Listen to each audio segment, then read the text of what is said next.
Ladies and gentlemen, the President of the United States. Thank you very much. Thanks a lot. I wish I could spend more than a few minutes with you, but the polls don't close in the East for another hour, and there are plenty of election results still left to falsify.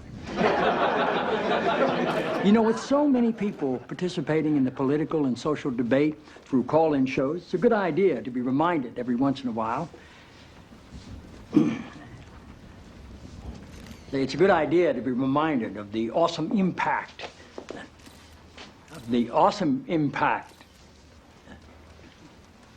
I'm sorry. You're Dr. Jenna Jacobs, right? Yes, sir.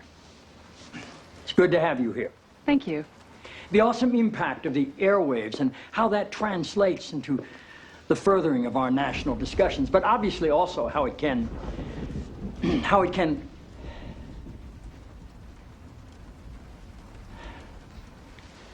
Forgive me, Dr. Jacobs. Are you an MD? A PhD. A PhD? Yes, sir. In psychology? No, sir. Theology? No. Social work? I have a PhD in English literature.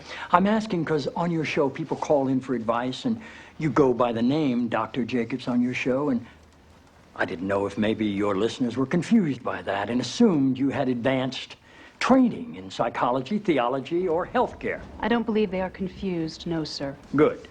I like your show.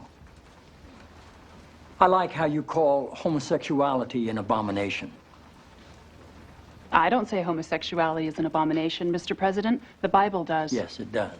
Leviticus 18:22. chapter and verse. I wanted to ask you a couple of questions while I had you here. I'm interested in selling my youngest daughter into slavery, as sanctioned in Exodus 21:7.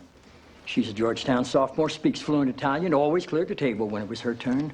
What would a good price for her be? While thinking about that, can I ask another? My chief of staff, Leo McGarry, insists on working on the Sabbath.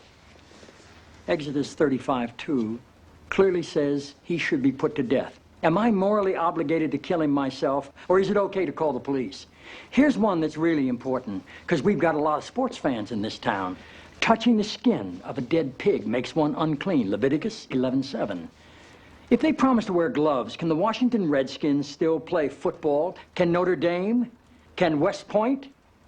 Does the whole town really have to be together to stone my brother John for planting different crops side by side? Can I burn my mother in a small family gathering for wearing garments made from two different threads? Think about those questions, would you? One last thing. While you may be mistaking this for your monthly meeting of the ignorant tight-ass club, in this building when the president stands, nobody sits.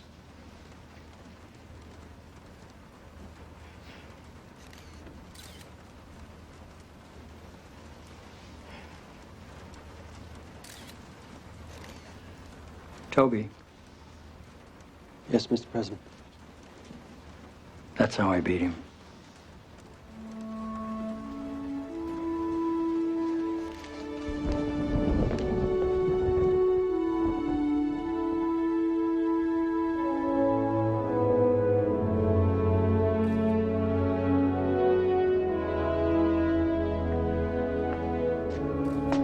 I'm just